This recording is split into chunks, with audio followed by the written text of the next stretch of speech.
আমরা একবারে যতটুকু উচ্চারণ করি তাকে বলে একটি অক্ষর, যেমন অপরাজিতা, পাঁচটি অপরাজিতা। আর যদি বলি নীলকণ্ঠ, নীলকণ্ঠ তিনটে। এইরকম আছে। সমগ্র রামায়ণ চারটিখানি কথা নয়। রামায়ণের প্রশংসা দেশ বিদেশের বহু পণ্ডিত করেছেন।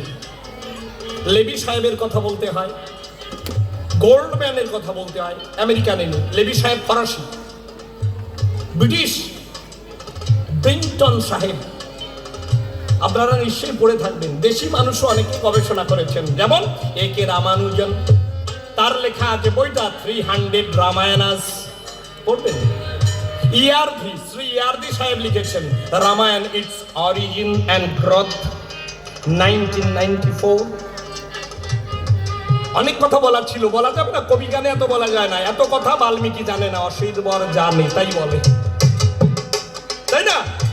বাল্মীকি কোথায় বসে আছে? ভরদ্বাজ ব্রহ্মলোকে আলোচনা হচ্ছে। মনে করুন আমরা সবাই ব্রহ্মলোকে আছি আর বসে বসে বাদাম ভাজা খাচ্ছি, কি মজা। সেখানে কখনো কারেন্ট যায় না, সেখানে ওয়াইফাই সবার মোবাইলে কানেক্টেড এবং 5G সার্ভিস, কি মজা। কেমন? সেখানে কেউ হাঁটে না, সবাই নাচে, কেউ কথা বলে না, কেবল গান গায়, কেউ খুশা মারে না, কেবল চুমু খায়। ভাববেন তো, অল্প করে ভাববেন কেন? ও ভরদ্বাজ, তুমি সেদিন আমার সঙ্গে ছিলে। আমি যখন তপবনে এসে ভাবতে লাগলাম, আমি কি বললাম? শোক থেকে সম্ভূত হতো বলে এর নাম দিলাম শ্লোক। শ্লোক মানে শোকের থেকে বেরোলো যা। আমি যখন মনে মনে ভাব, তার আগে নারদ আমার বাড়ি এসেছিল, যে কোন নারদ আমি বুঝিনি। আজকে বেজাইলে নারদ কি না, বেজাল বাতাস বেলায় ঠিক আছে, কিন্তু নারদের মধ্যে যে বেজাল ঢুকে যাবে আমি জানতাম না। এ জগতে যত ভেজাল আছে নাকি নারদ মুনি লাগায় বেড়ায়। লাগানো অনেক রকমের আছে, গাছ লাগানো আছে, কানে লাগানো আছে, মাইজ দি শর্ট দিয়ে লাগায় দে। আবার আমার মোবাইলটা একটু অমুকরে লাগায় দে, বলে না? আবার যে একটু একটু লাগায় দিছে আমার গায়ে। ট্রাক নিয়ে যাওয়ার সময় বলে না, লাগিয়ে গেছে রে।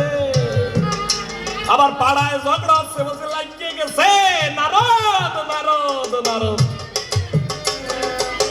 তাহলে এই নারদ এসে বলল, আমি জিজ্ঞেস করলাম, হে দেবর্ষি নারদ, সত্য করে কহো আমারে আজ, এই জগতের মাঝ এমন কি কোন নর আছে যে বীর্যবান অথচ সংযত, কে সত্যবাদ অথচ দয়ালু, কে পরম ঐশ্বর্যের মালিক কিন্তু চিরদৈব, কে পরম বলশালী কিন্তু কৃপাবন্ত। উনি বললেন, কহ। আমি বলেছিলাম নারদকে, কহ মনি সর্বদর্শী হে দেবর্ষি নারদ, কি বা তার নাম? নারদ কহিল ধীরে, অযোধ্যার রঘুপতি রাম। এরপরে ব্রহ্মা একদিন আমার বাড়িতে এলো এবং ব্রহ্মা বলল, তুমি যা ভাবছো মনে মনে তাই তুমি লিখে ফেলো। নারদ কি বলে গেল? রামচন্দ্র এইভাবে জন্মালো, এইভাবে তারকা রাক্ষসী বাদ করলো, সীতা উদ্ধার করলো, হরধনু ভঙ্গ করলো, রাবণের সাথে যুদ্ধ করলো। এক কথায় মেরে দিচ্ছি, রাসে যাতে ব্যাঘাত না হয়। তা এই সব হয়েছে, তুমি লেখো। ওই যে প্রশ্ন করে গেল যে আপনি যে অযোধ্যায় যাননি, কোনোদিন লঙ্কায় যাননি। আমি একবার মাত্র অযোধ্যায় গেছিলাম। কখন? বাবারে তার জন্মের কাহিনী শোনার জন্য তৈরি করেছিলাম লব এবং কুশকে। আপনারা মায়ের কাছে মামা বাড়ির গল্প বলেন তো, আমি